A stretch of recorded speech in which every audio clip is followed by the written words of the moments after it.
Laing sunog na usab ang nahitabo sa Dakbayan, Sugbo. Diin 47 ka mga balay ang naugdaw sa Sitio Paradise sa Barangay Kinasangan. Ano yung report?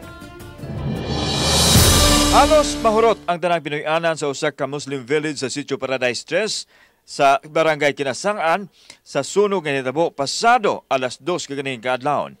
Naabo ang tanan nilang kabtangan nga salin unta sa Bagyong Udet. Nahugno ang mga mulupyo kay wa pagani sila nakabangon sa mga trahedya nga giatubang nasamutan pagyod sa nahitabong sunog. Lakip sa ilang nasinatiang trauma ang kagubot kaniadto sa Marawi.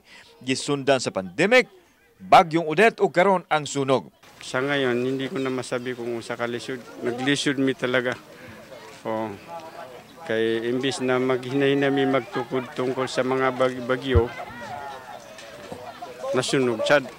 Ang among kuan, ang among nadawat na mga inabang sa atong mga igsuon, giinay nami tukod, palitog trapal, sunog na sad. Sa atong mga nasa gobyerno nga kaning nahitabo sa amo nga pagkasunog, dili na lang ni ikuan og kanang politika. Ang among gusto nga matabangan mi sa madali.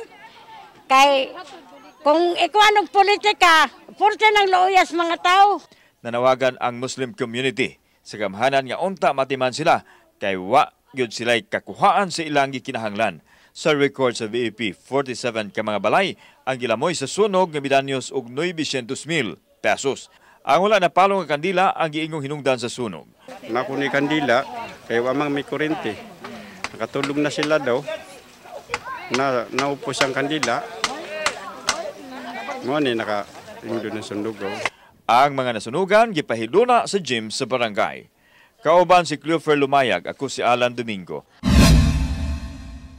Balitang Bisdak.